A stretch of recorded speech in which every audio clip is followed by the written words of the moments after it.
Hello, welcome to my Traveling Color Studio. My name is Brienne M. Brown. Plein air painting, or painting from life, will help you improve your work, whether inside or out. So let's get outside and paint.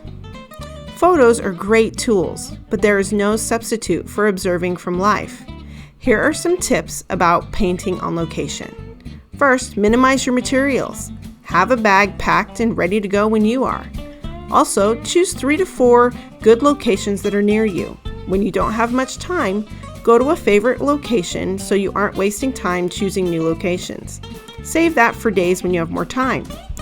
Painting at the same location several times is a great way to learn. Different times of day and seasons can still provide interest and challenges, but the more you paint on a location, the more confident and comfortable you will feel. When you arrive at your location, spend some time to walk around, look at the scenery, and decide what composition you want. This is where your sketchbook comes in handy. Do small sketches, small studies to find out what you're going to paint. Then you're ready to set up.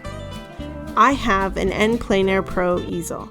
It's their travel watercolor set, and I love it. It's light, it fits in my backpack, and I can take it anywhere.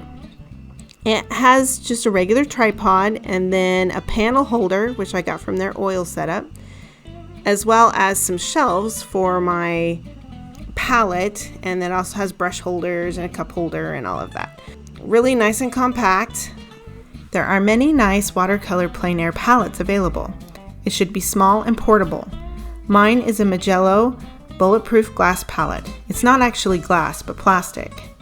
There are a lot of great options out there. Just find one that you like.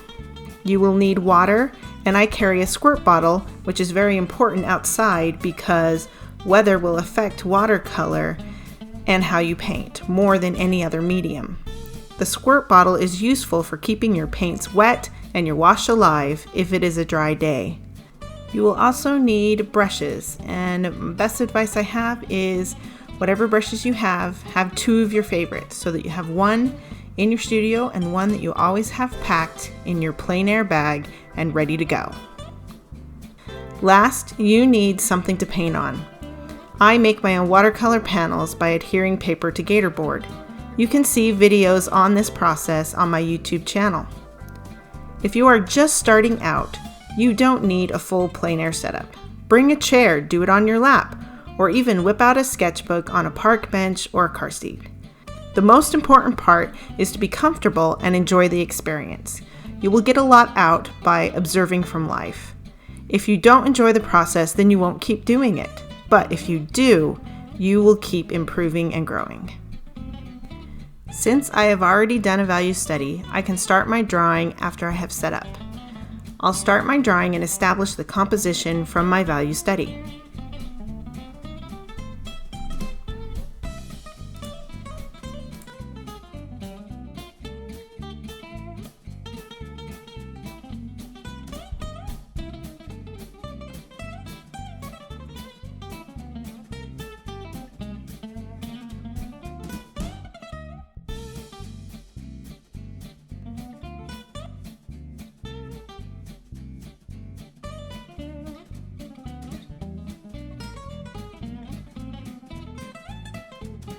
Now that I've finished the drawing on my board, I'm ready to do the first wash.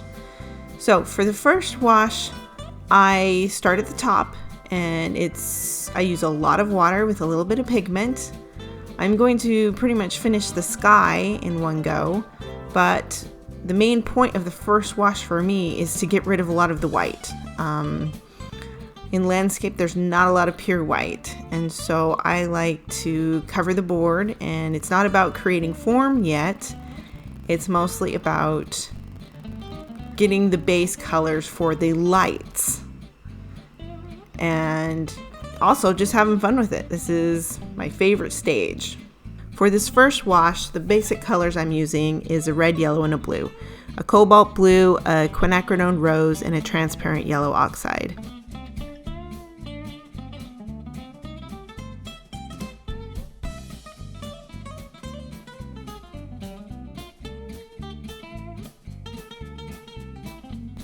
The first wash has to dry before I can bring in the middle values in the next step. Take this time to appreciate the sounds, smells, and lighting of the location. Look for inspiration. For the middle value step, I am using more pigment and less water with the consistency of coffee or milk, and I am just connecting as many shapes as best I can with the foreground trees and the background mountains. Well, tree line, I guess you'd call it. I am changing colors as I go with greens, which are blues and yellows from my palette that I'll be using throughout.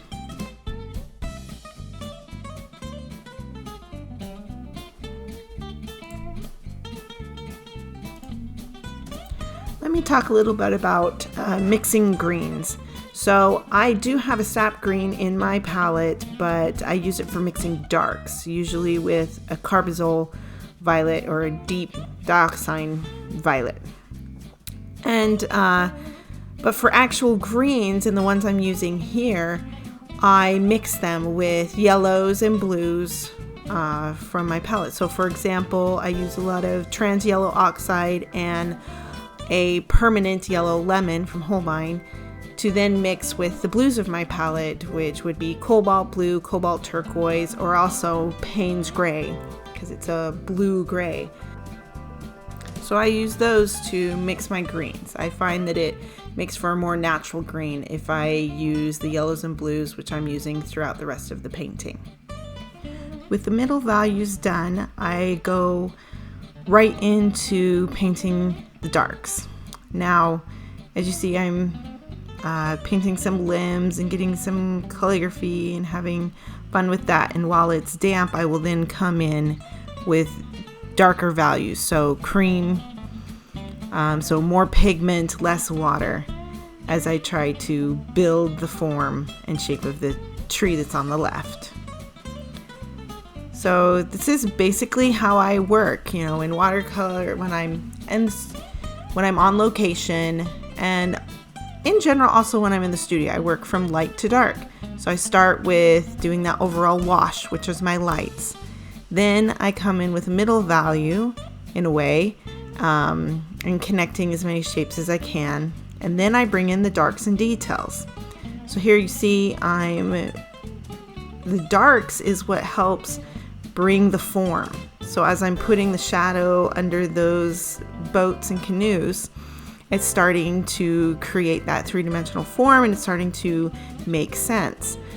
What I find is that some students want to stop in the middle value stage and don't get to the darks, which create the form. They fail to use the full dynamic range of paint consistency. At this point in the painting, I really could take this home to my studio and probably finish it in the studio, because I've got the bulk shapes there. I've got the values put in pretty well. The rest is just details, and you can put in as little or as much as you want. It's really a personal choice at this point. I will put down final details using opaque paints straight out of the tube to add sparkle and finish the painting. Now I've finished the painting. Thanks so much for joining me. I hope this video inspires you to get outside and paint. If you enjoyed this video, please like and subscribe to my YouTube channel. Also, for more online learning opportunities with me, visit travelingcolorstudio.com. And to see more of my work, go to briennembrown.com. Again, thanks for watching, and until next time, happy painting.